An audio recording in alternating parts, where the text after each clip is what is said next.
Baik, saya mulai ya. Assalamualaikum warahmatullahi wabarakatuh. Di sini kita akan mempelajari workshop yang fluida thermal. Tapi sebelum ke sana, saya ingin menyampaikan beberapa basic atau dasar-dasar yang akan kita gunakan untuk dalam mengerjakan uh, workshop ini. Oke. Di sini di workshop kita yang kedua, ini masih kita menggunakan data-data yang tahun lalu ya. Oke. Workshop kita yang kedua ini adalah analisis efektivitas penukar kalor double pipe dengan variasi laju massa fluida dingin. Jadi di sini kita akan melakukan evaluasi ya performa ya dengan hanya fluida dingin ya, karena fluida panas itu agak susah kita modifikasi sehingga kita fokus pada fluida dingin saja seperti itu. Jadi goal dari workshop ini tujuannya adalah yang pertama, mahasiswa mampu menghitung efektivitas penukar kalor double pipe secara eksperimen maupun teori. Jadi nanti ada pembahasan teori itu nanti menggunakan metode Epsilon NTU. Di mana metode Epsilon NTU ini sangat umum sekali dalam aplikasi heat exchanger ya, seperti itu. Nanti kita coba bandingkan dari teori dengan eksperimen. Nanti sama atau beda. Kalau beda kenapa? Kalau bedanya itu mungkin ada perbedaan sekian persen ya, seperti itu. Dan kenapa? Kemudian di sini mahasiswa mampu mempengaruhi perubahan massa fluida dingin terhadap performa penukar kalor double pipe, atau kita sebut konsentrik boleh atau hairpin boleh. Di sini alat yang digunakan ada tetap seperti sama dengan minggu lalu, yaitu base unitnya Edibon ya, TIUS, dan juga penukar kalor double pipe atau tabung konsentrik dengan sama dengan kode yang lalu, yaitu TITC. Oke, di sini kita akan melihat ya, bisa Anda lihat di sini. Sebentar, ini terlalu besar. Ini bisa dilihat modul dari workshop kita kali ini. Ada sama dengan yang kemarin, ada dua sirkuit ya. Yang pertama adalah sirkuit fluida panas, yang kedua ada sirkuit fluida dingin. Ya, bisa Anda lihat untuk yang sirkuit fluida dingin itu warnanya adalah biru tua sampai ke biru muda. Sedangkan untuk fluida panas bisa Anda lihat warnanya merah sampai oranye. Seperti itu. Nah, bedanya untuk praktikum kali ini kita menggunakan aliran yang berlawanan. Jadi counter current atau counter flow atau aliran yang berlawanan. Nah, di sini bisa dilihat panahnya ya. Kalau kita zoom di sini, coba kita zoom di satu sisi ya. Nah, di sini bisa dilihat panahnya saling uh, berkebalikan ya. Saling ke sini ya, arahnya yang warna biru di ke bawah, yang panas ini arahnya ke atas. Seperti itu. Jadi saling berlawanan arahnya seperti itu. Oke. Itu selanjutnya di sini akan ada teori ya, mungkin sedikit teori walaupun mungkin nanti dibahas di pertemuannya di teori penukar kalor satu. Nah, di sini kita mempelajari ada metode efektivitas atau epsilon NTU. Epsilon di sini adalah efektivitas ya. Kenapa disebut efektivitas? Karena di dalam penukar kalor itu tidak ada, bisa dikatakan tidak ada keterangan efisiensi ya. Kenapa? Ya karena efisiensi itu biasanya untuk sesuatu yang membangkitkan energi, menghasilkan kerja. Jadi misalkan seperti turbin, nah itu menghasilkan kerja seperti berapa efisiensinya seperti itu. Tapi untuk penukar kalor biasanya kita evaluasi berdasarkan efektivitasnya dan juga NTU. Nah, apa itu NTU? Nah, nanti kita akan bahas lebih detail. Nah, di sini kita akan menggunakan buku Fundamental Heat Exchanger Design dari Ramesh Kasha. Di sini sebenarnya ada banyak sekali metode ya untuk mengevaluasi dari exchanger atau menganalisa exchanger. Banyak metode, namun yang paling umum digunakan adalah epsilon NTU ya, seperti itu. Oke, bisa Anda lihat di sini di dalam epsilon NTU. Di sini heat transfer rate atau laju perpindahan panas dari fluida panas ke fluida dingin dapat dinyatakan dengan persamaan 3.35, yaitu Q ya atau heat transfer rate sama dengan efektivitas dikali C min. Nah, C min itu apa Pak? Nanti insya Allah saya paparkan. Kemudian THI min TCI loh. Kenapa kok THI min TCI kok bukan THO TCO? Kenapa kok THI TCI? Ya, nanti kita paparkan lebih detail. Sama dengan epsilon C min per delta T max. Intinya seperti itu. Jadi untuk menghitung Q-nya ya, itu adalah epsilon kali C min. C min itu apa? C min itu heat capacity dari fluida kerja kali delta T max. Oke. Di mana epsilon adalah heat transfer effectiveness. Kemudian atau ada beberapa referensi yang menyatakan itu adalah thermal efficiency. Kemudian ada C min. Nah, C min adalah nilai minimum. Jadi di sirkuit fluida panas dan sirkuit fluida dingin itu ada dua ada dua fluida otomatis ya. Berarti ada dua heat capacity. Jadi yang hot dan cold. Nah, di sini nanti kita cari yang mana yang lebih kecil. Kemudian delta T max. Nah, delta T max adalah THI min TCI. Nah, untuk mengetahui ini nanti akan kita paparkan. Insya Allah untuk apa itu delta T max, apa itu C min dan sebagainya. Dari di sini delta T max itu berdasarkan pada fluid initial temperature difference, jadi ITD. Jadi inlet temperature difference. Oke. Kemudian di dalam jenis sendiri epsilon itu adalah bilangan tanpa dimensi. Jadi kita bisa menggunakan satuan apapun untuk mendefinisikan efektivitas. Asal misalkan kalau British ya British, kemudian yang SI ya SI seperti itu. Oke. Di mana di sini juga bergantung pada number of transfer unit atau NTU. Jadi NTU adalah definisi dari number of transfer unit. Kemudian ada lagi heat capacity ratio ACC star. Sebenarnya ada heat capacity itu beda ya. Ada yang nulisnya C star, ada CR dan sebagainya. Tapi definisinya adalah perbandingan heat capacity baik antar fluida panas atau dingin atau ini ya. Jadi yang jelas beda buku beda penulisan, tapi secara esensi tidak ada perubahan.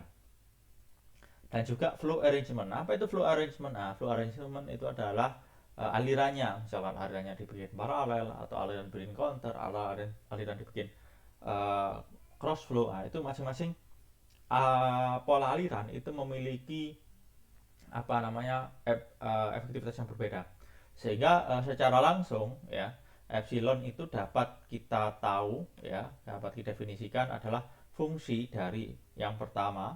Jadi yang pertama adalah NTU atau number of transfer unit, kemudian C star ya, C tanda bintang di atas sebutannya C star, dan flow arrangement. Nah, flow arrangement itu nanti berbeda-beda tiap penukar kalor, sehingga bisa dikatakan misalnya double pipe itu kayak gimana menghitung epsilonnya, kemudian untuk yang bisa untuk saline tube itu kayak gimana. Jadi karena pola alirannya berbeda, baik itu misalkan cross flow, counter flow atau parallel flow itu berbeda-beda. Jadi tergantung tipe alirannya seperti itu. Dan juga misalkan ada tipe aliran yang misalkan seperti radiator atau misalkan di kondensernya AC atau evaporatornya AC itu juga akan berbeda. Oke, di sini fungsi dari hubungan dari kebanyakan ya atau keseluruhan ya, di mana fungsi relationship itu bergantung pada flow arrangement atau pola aliran. Sehingga di sini ada tiga bilangan tidak berdimensi. Yang pertama epsilon, yang kedua NTU, dan yang terakhir ada C star. Yang nanti akan kita paparkan hubungan masing-masing dari parameter itu. Oke, sekarang kita menginjak ke heat exchanger effectiveness atau efektivitas penukar kalor. Nah, di sini efektivitas itu bisa kita definisikan adalah ini ya, it's defined, coba kita cek dulu ya. Oke, itu didefinisikan dari heat exchanger-nya of any flow arrangement as ratio.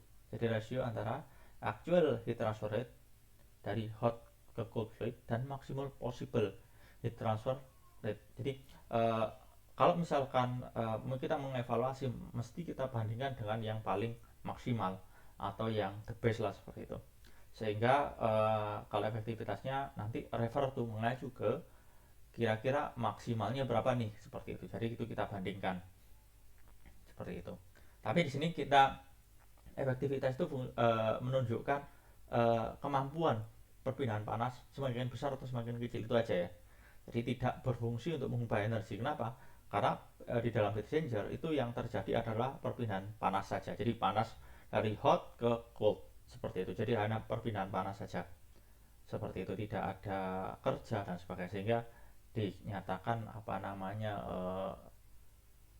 efektivitas ya, atau how to say, bisa saya katakan tidak ada perubahan bentuk energi, tetap panas menjadi panas, itu yang saya maksud.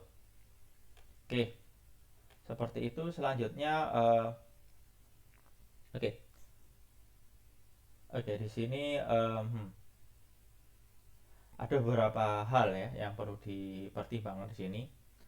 Eh, apa namanya sebentar, ini mungkin yang ini agak, yang atas agak susah dipahami, mungkin ini bisa agak lebih lebih ini ya, lebih mudah.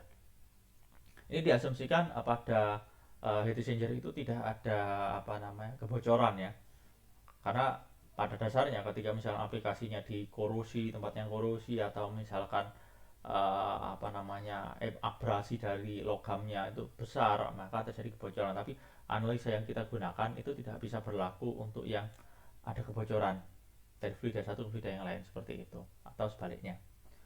Sehingga apa namanya agak ini kondisi ideal ya, seperti itu. Oke, ya di dalam heat exchanger ini atau sebutannya yang kita gunakan itu namanya rekuperator. Rekuperator itu maksudnya adalah penukaran panas dengan perantara dinding pipa. Jadi tidak misalkan seperti cooling tower ya. Kalau cooling tower itu fluida udara dan fluida airnya ya, itu bergabung jadi satu. Nah, di sini yang kita pelajari adalah rekuperator, di mana ada surface, ada permukaan yang memisahkan fluida panas dan fluida dingin. Nah, kemudian Qmax itu didapatkan dari counterflow. Jadi seperti yang saya sampaikan kemarin, uh, jadi counterflow double pipe, di sini kita acuannya ada double pipe ya. Counterflow double pipe itu adalah kondisi yang ideal, kondisi yang menurut para ahli itu ada the best ya. Jadi nanti kita mengevaluasi performa itu mengacu pada counterflow. Jadi semuanya nanti mengacu ke counterflow, entah itu silent tube, entah itu blade and frame, atau penukar kalori yang lainnya. Oke. Kemudian ada syaratnya lagi ya, infinite surface area. Ya, apa yang dimaksud dengan infinite surface area? Artinya dia itu panjang sekali. Jadi panjangnya apa namanya heat exchanger itu bisa dikatakan apa ya, tak hingga ya, infinite, tak hingga.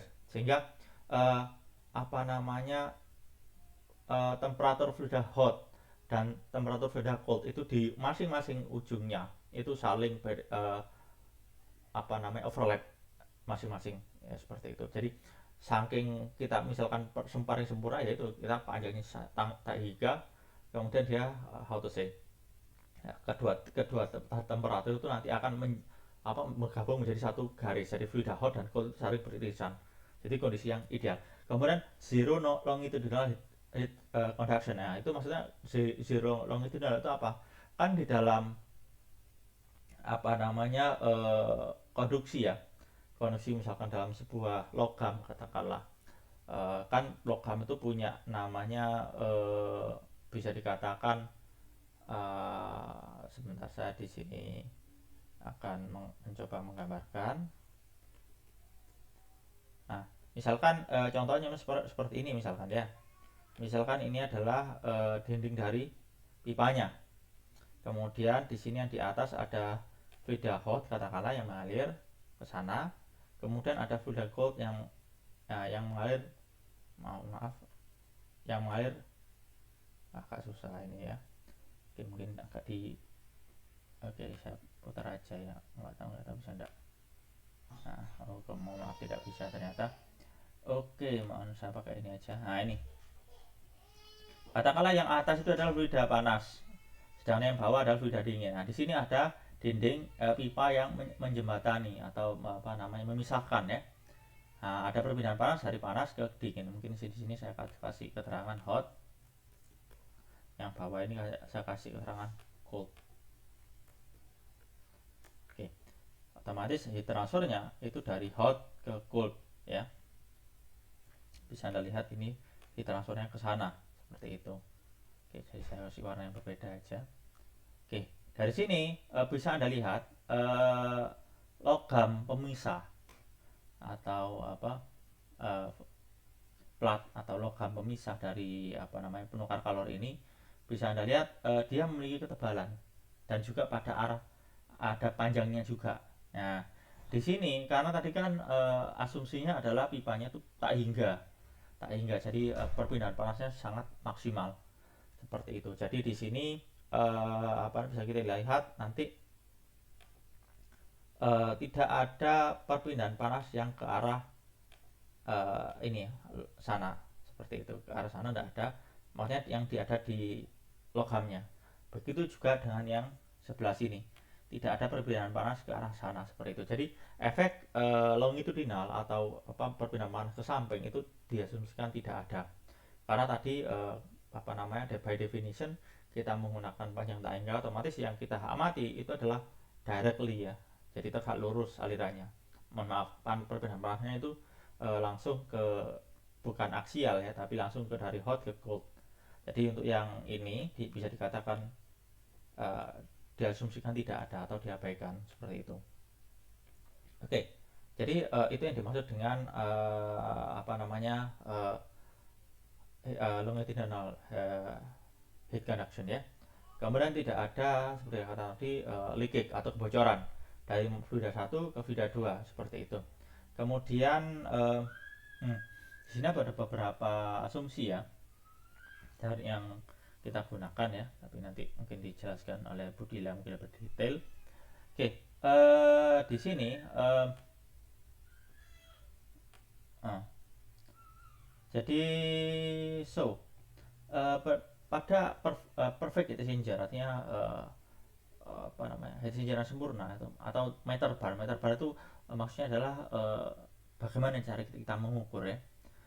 Jadi meter bar atau yang digunakan mengukur untuk apa namanya perfection atau heat exchanger yang bagus seperti apa, kondisi yang real, itu kita menggunakan nilai epsilon seperti itu, di mana epsilon itu adalah effectiveness dan ringnya itu biasanya antara 0 sampai 1, hampir sama dengan apa namanya efisiensi ya, dari 0 sampai 1. Effectiveness juga sama dari 0 sampai 1. Oke. Kemudian di bawah di persamaan 3.38 bisa kita lihat ada namanya kita akan lihat heat capacity dari masing fluida yang masuk ya, apakah dari cold atau hot seperti itu. Oke, itu oke. Di sini kita asumsikan sekali lagi saya ingatkan, kita mengasumsikan fluidanya itu adalah counterflow yang having infinite surface area. Jadi surface area itu tak hingga, panjangnya tak hingga seperti yang tadi. Nah, sehingga bisa kita tulis bahwa Q hot, nah Q yang ada di hot itu sama dengan Q cold. Nah, jadi di sini menggunakan ini ya, apa namanya kalau Anda tahu yang kemarin saya paparkan CH, kalau C-nya ditulis kapital maka disebut dengan heat capacity. Kalau C-nya kecil maka heat capacity specific. Berarti kalau CH itu berarti ada faktor M-nya atau masanya di situ. Oke.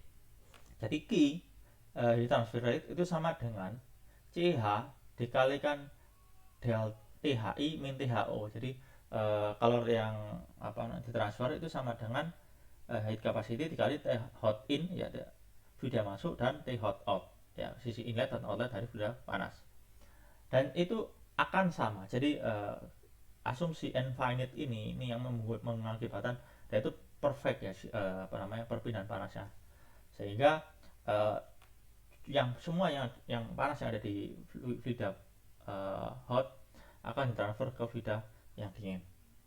Jadi nilainya akan sama, yaitu bisa kita tulis CC atau heat capacity yang fluida yang cold atau dingin dikalikan TCO min TCI. Seperti itu. Nah, oke. Baik, jadi ini adalah definisi dari kondisi ideal ya. Oke. Nah, kita harus pahami lagi. Tadi kan kita tahu C star ya.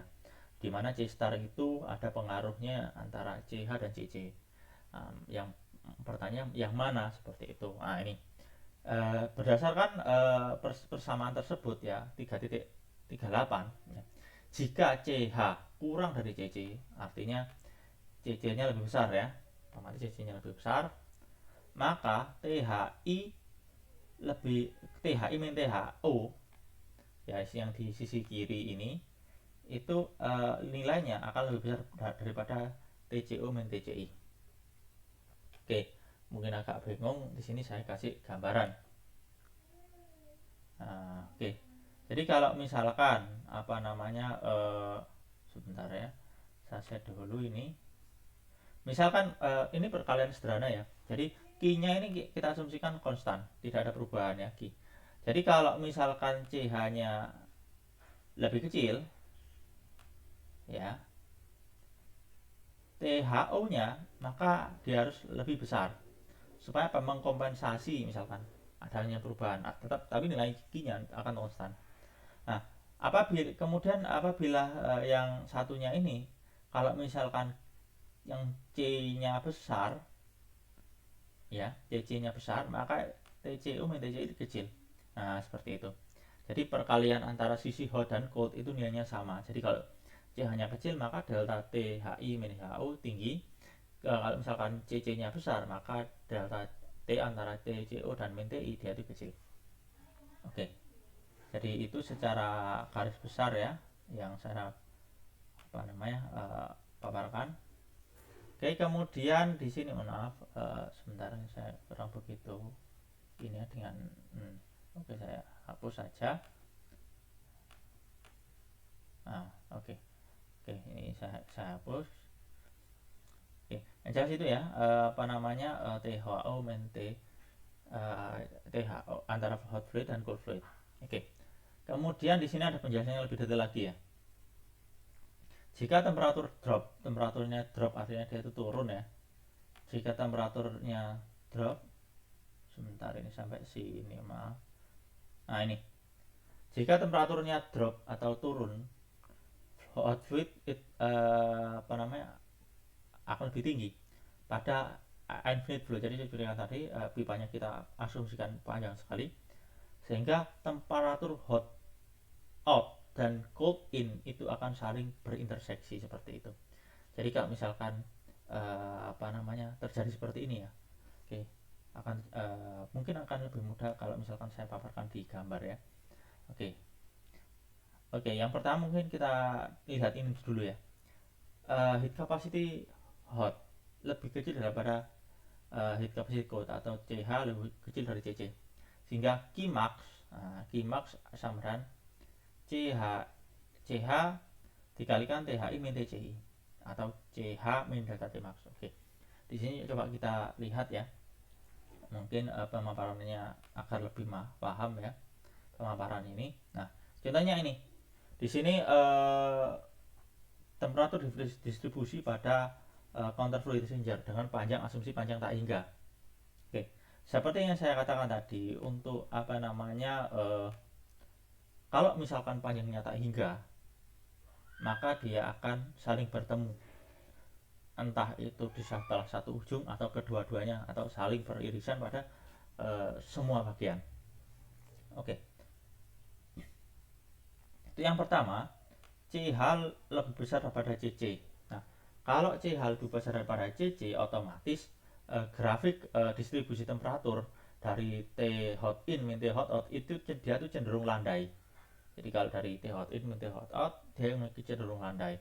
Sedangkan T cold in dengan T cold out dia tuh lebih curam, cenderung lebih curam. Kenapa? Ya karena tadi kita lihat delta T-nya tadi ya. Kalau misalnya C hot, otomatis C hotnya lebih besar pada CC, maka dia itu delta T-nya ini dia itu lebih kecil dibandingkan T yang ini yang punyanya cold, sehingga dia akan interseksi atau bertemu pada satu sisi. Contohnya ini ada di sisi kiri. Oke.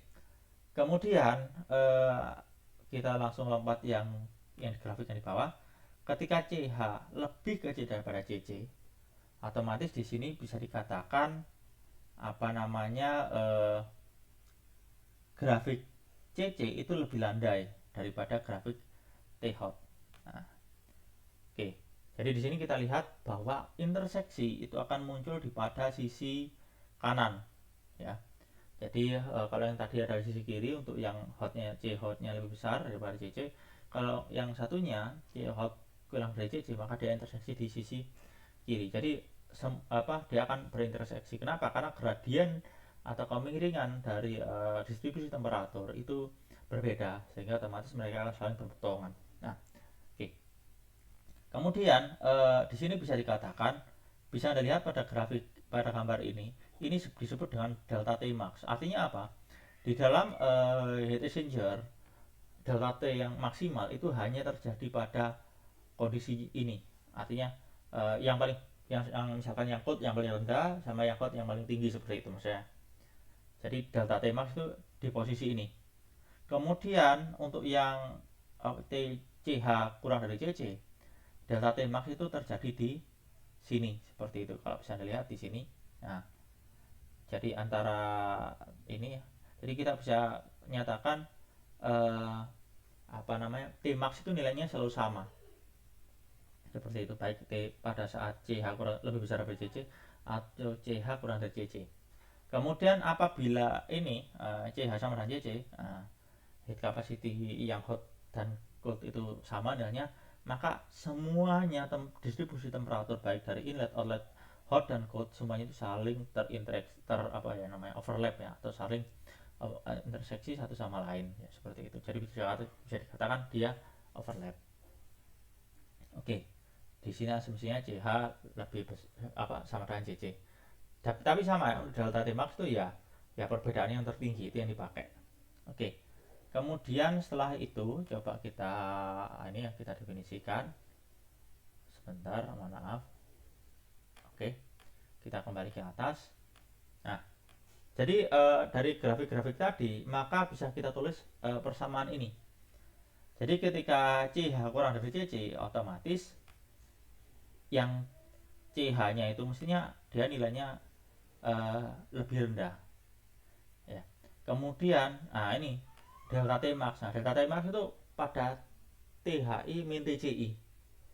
Seperti itu. Sehingga pada Q max adalah CH kali delta T max. Itu kalau CH kurang dari CC. Kalau misalkan CH sama dengan CC sama dengan C, maka bisa kita tulis seperti ini. Jadi mana sebentar ya. Ini kemudian bisa kita tulis seperti ini, ini ya. Qmax sama dengan CH dikali THI min TCI. Nah, sama dengan CC, THI min TCI. Nah, dimana karena nilainya itu sama-sama nilainya sama ya untuk CH dan CC, maka ya sama aja ya C-nya C-nya ya itu maksudnya. Tapi delta T max ya itu sama nilainya, tetap T hot in min T cold in seperti itu. Itu ya.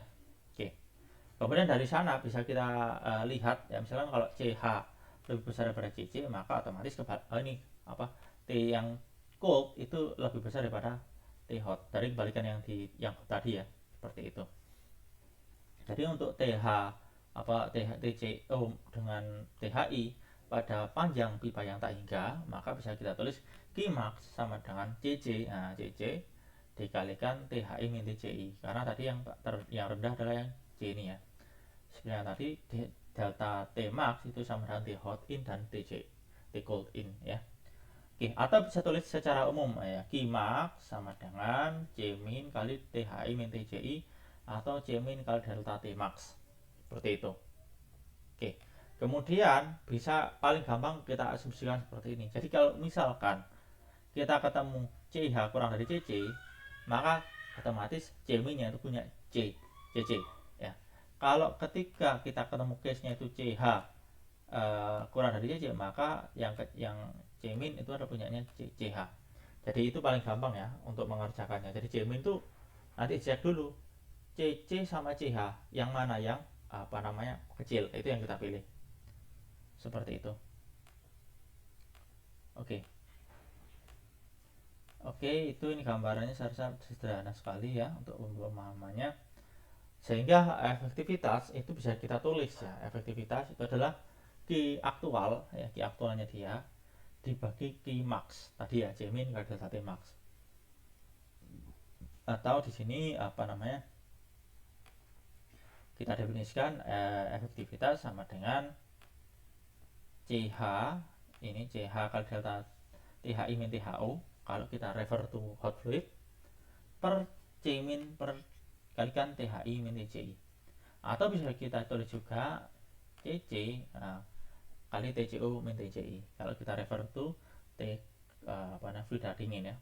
Tapi pembaginya sama, C min per kalikan THI min TCI atau delta T max. Oke.